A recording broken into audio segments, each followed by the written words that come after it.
This ancient species offers one of the best ways to capture and store carbon in rainforests.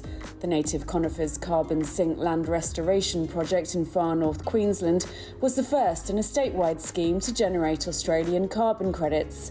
They've planted 11,000 trees so far and have ambitions to plant millions more over the next decade.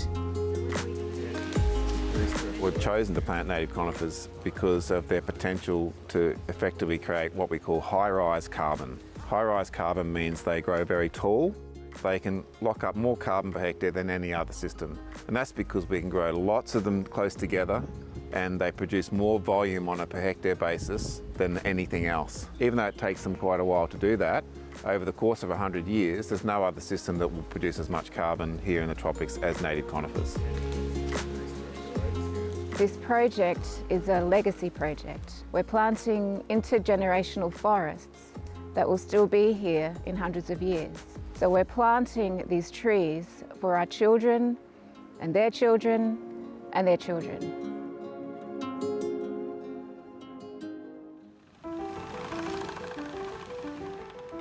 One carbon credit is earned for each tonne of carbon dioxide or equivalent that is avoided, reduced or removed from the atmosphere. They can be bought by government bodies or companies to meet promises to curb emissions. Demand is rising as more of them make net zero commitments. The market is growing, the demand is growing. In particular, at the moment, the price is rising quite sharply, and we're seeing huge interest from both national and international investors in this emerging industry, and it's a good thing because we've spent a lot of the last 10 years, the industry has struggled with low prices. Planting rainforest trees is just one option. Farmers can also earn credits by changing land management practices. At Goondicum Station in central Queensland, they sell credits achieved by regenerating vegetation and managing cattle grazing. We entered into carbon farming to improve our environment here on farm, which is helping our underlying land, which is our natural capital base on which we rely to produce quality beef.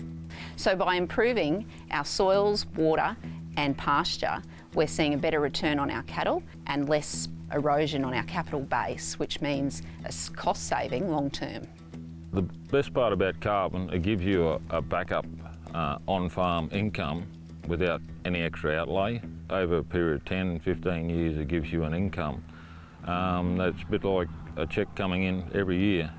So you can develop more land sensibly, you can educate your children at school, you can set up better water infrastructure like we are at the moment.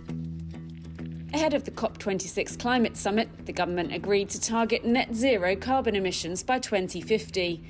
Its strategy focuses on investing in low emissions technology, but it fell short of committing to harder short-term targets. Climate experts say the plan lacks detail. There's a lot that's unclear and uncertain in the roadmap. And I think a part of that is the lack of dates. The nature of business is to innovate. As soon as you have policy that says not only are we headed to net zero by 2050, but we're headed to this reduction by 2030 and 2035 and 2040, then it becomes a race. And business does what business does best. They get creative, they innovate, they compete, and the most effective solutions succeed. So there is an opportunity by putting some clear targets and some requirements in place, which would then start driving new kinds of action, new kinds of innovation, and start driving finance in many respects through carbon crediting or carbon offsetting approaches to places that it needs to go. The UN says carbon credits and offset schemes provide a useful tool for speeding up climate action. But they also risk giving the illusion of a fix that allows emissions to continue, and the world needs to move away from carbon for good.